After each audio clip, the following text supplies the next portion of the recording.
what is this, a bear? And I was like, no, because it was too tall. And I was like, oh my God, this is what my grandfathers were talking about. This is a freaking Bigfoot right here.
Here we are in Goldendale, Washington.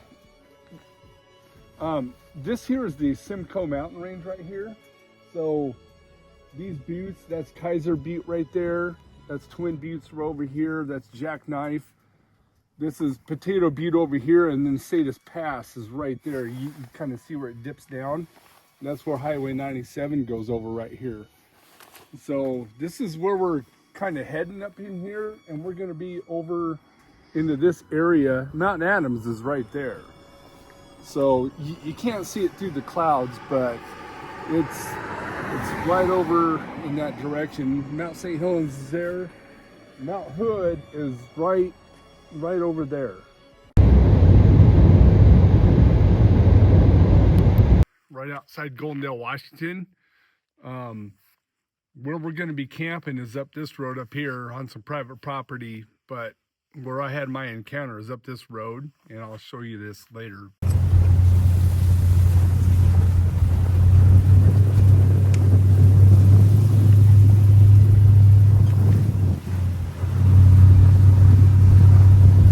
We're on private property. We're going to go up here to the southern edge of the Yakima Indian Reservation. We are half a mile south of where I seen my first two. And we're going to go there tomorrow morning, and we're going to film that encounter. That's one of my favorite Bigfoot stories. It was in our Bumping Lake documentary, but we're on location, so the story's going to be a lot better this time. This is the southern border of the Yakima Indian Reservation right here, coming up. So the private property that we're on, which is like half this town, butts up against the reservation. Yeah, but you have a car, don't you? For our rest, not yours.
So at Bridge of the Gods, that was actually a rock arch that went across that river right there, across the Columbia River, and then it collapsed in, and then that's where that bridge got built across that right there.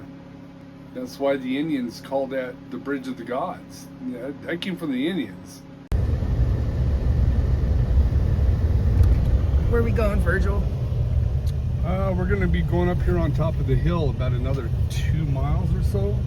This is my original My first sighting that I ever had was right here. I'm going to take you to that spot and show it to you.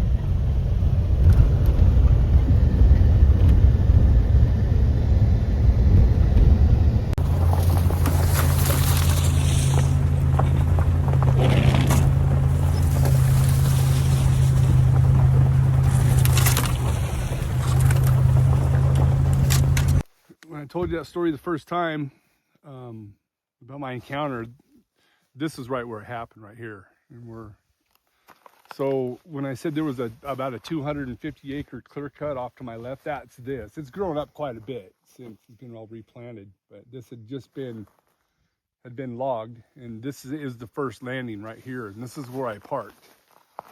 Got all my stuff, got out, and this is the road that I walked up right here in the dark. Okay, so yeah, this is the road.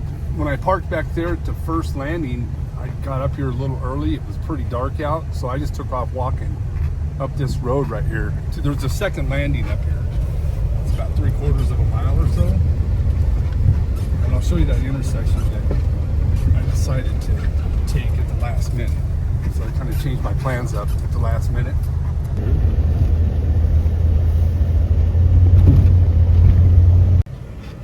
So here's that intersection that I was telling you about. I was going to walk straight up the road right here, and I decided to turn and go up this road at the last minute, about 200 to 300 yards.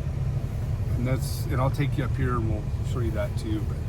And then I just went up here and I cut left in and went down across the creek and went up on the other side and into the blind. But we'll head on up this road right here and show you that second landing and stuff.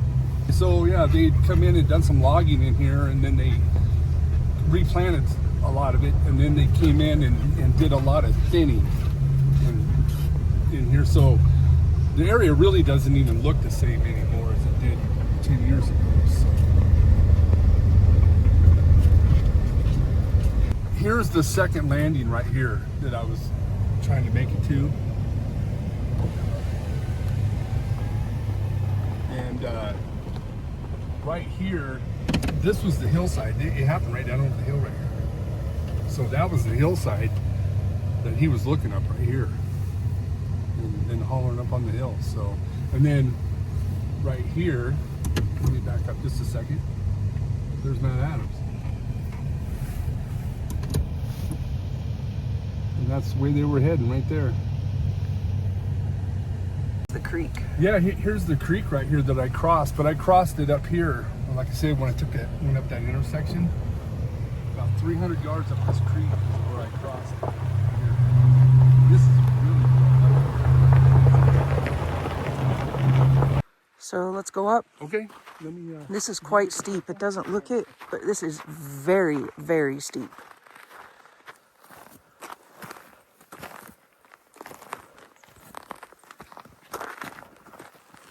Yeah, this road wasn't even here. This is a skid road, something logging road. So it's all, but it was just right over here. That meadow was right here. So you had to go that way just a little ways, but it's all gone now. It's the first time I've been back here since, But I guess times change. I parked down here at the first landing, which is about a mile or so, 3/4 of a mile up, and this is the second landing right here. I was going to continue on down this road, and then it crosses the creek right here, and then you can't see it now, it's grown up so much in here now that down here on the other side of the creek, there was that L-shaped meadow that was right here. So, but I didn't come this way. I turned up the road, up the intersection, went up about 300 yards, and then turned and crossed the creek and came back down in. When I got into my blind, I noticed that the top had been taken off of it, and it was just kind of light enough to see out. So I couldn't figure out why the blind was laying there in front of the door. You couldn't even open the door. So I just picked up the sticks and I put them on there, and I went in my blind, and I made this blind out of just sticks, just laid on the ground with just baling wire and some cutters, and it looked like a one-seat outhouse when I was done, and the door opened from the back. So as I got to the blind, I put the top back up on the blind and got in the blind, put my shotgun on the right, my bag was on the left, and I was just kind of waiting for it to get light out at that point.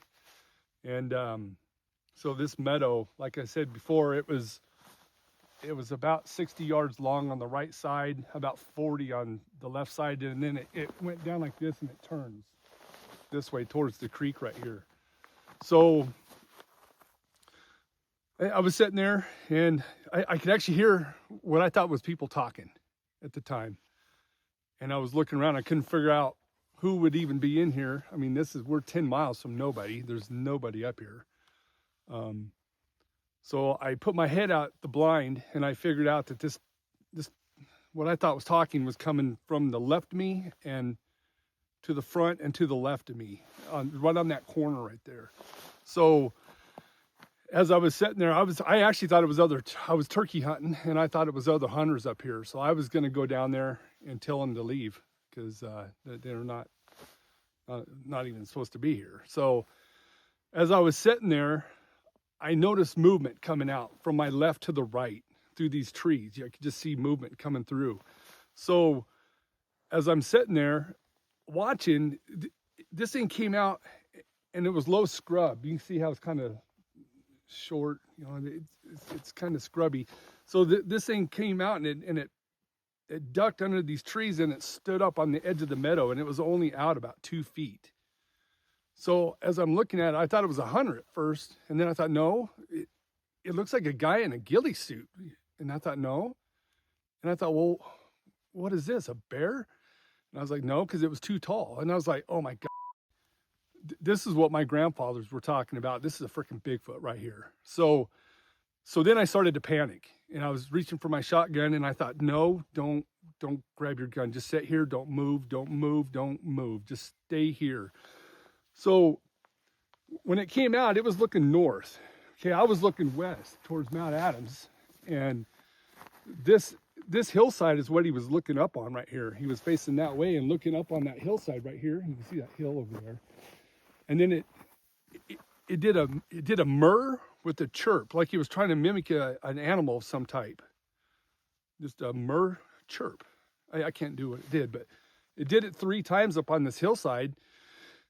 And then it ducked. It only stood there for about a minute. It wasn't out very long. And then it ducked down and went back exactly the way that it came out. And I could see it moving back over to where it came from. And it was gone for about, I'd say about 2 minutes. I think this whole thing lasted for about 7 minutes, but I only seen him for about 3 at the most. But it stayed there for about 2 minutes, and then I could see movement again coming out, and it came out in the same spot again, and it did the same thing. It just stood up about 2 feet out of the trees, was looking up on this hillside, and it did a murr with a chirp on it. And I think it was looking for others, and I think they were migrating across this mountain range, heading back to Mount Adams area is what I think they were going. So it came out, and it was looking up on the hill, and it did a murr with a chirp 3 times. And then I didn't see its arm move. I just seen it flick its wrist. It flicked its wrist. It was just standing there. Never looked at me. Never looked anywhere else but up on that hillside. It flicked its wrist, and then I looked over, and I could see a movement again coming out where this one had came from. And I thought, oh my God, there's 2 of them. So when this one came out, it came out in the same spot as that one did, and it ducked under that same, I don't know if it was limbs or brush or what, but it ducked down and it came out. So this one was facing this way. When this one came out, I don't think it had enough room to stand there right behind the male. So when it came out, it was facing kind of this way, like a northwest, where this one was facing north, and it was standing right here at a 45 off of his shoulder, looking kind of that way. So then I was really starting to panic. I thought, oh my God, there's 2 of them. You know, just don't move, don't do anything. Just stay here. So on the one that came out, I noticed right here on the hips and right underneath the shoulder or her armpits, there was 2 black stripes right here and one right here. Well, she had turned just a little bit, not a full 90 like he was to me, but she had turned, you know, all I could see was her hands like this. And I knew this was a female because I could see her right breast. Her hands were like this in front of her, so I could only see from like here down. He was about, I would say around 7.5 foot. She was around 6.5 foot. She was about a foot shorter than him, but I'm 6'2" and she was taller than me. So I noticed on her, the black stripes going around her hips, and she was holding an infant. It was like this. She had her hands like this, like a mother would hold an infant, and it was holding on to her like this. And that's what the black stripes were going around her hips and her side. And then she turned just a little bit more, just not quite 90. Right here, I could see just a little bit of a black head sticking out. Right here, like it was right here between her boobs right here. So anyway, they stood there for about a minute. It wasn't very long. And then he huffed or grunted. He just went, ugh. And as soon as he did that, they both turned west. Thank God they were going away from me, but they turned and they walked across that meadow up into the trees, and they were heading down this valley right here. So yeah, I sit there for probably 5 minutes, just giving them time to get out of the way or go wherever they were going. And then I grabbed my stuff and I pretty much went right back up the hill, crossed the creek, come down this intersection, got my truck, and I left. Old homestead. Yep.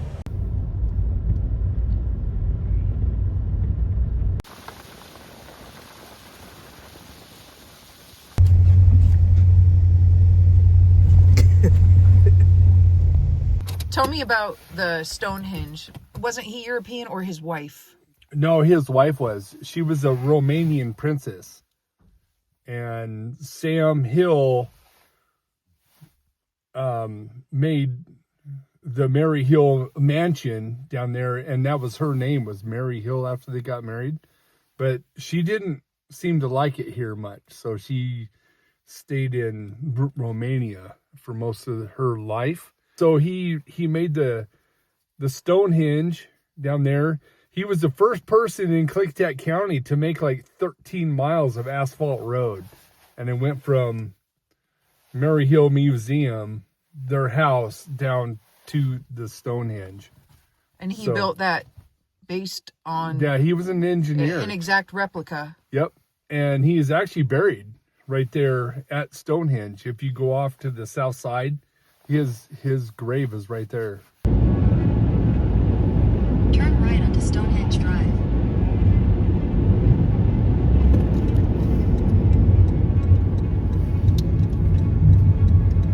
Continue on Stonehenge Drive for 1 mile.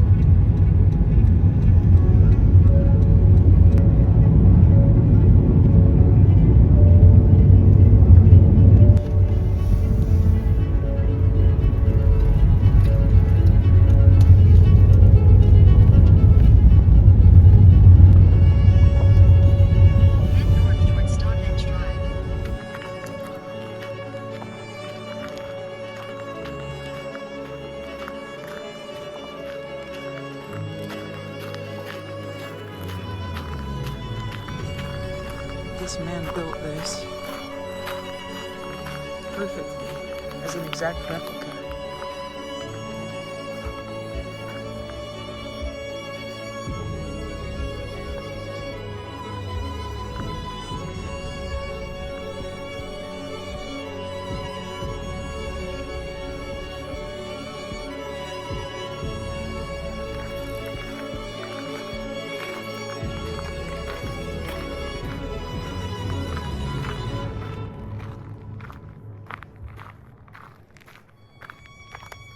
This is the altar, and at solstice this comes through, perfectly illuminating the altar.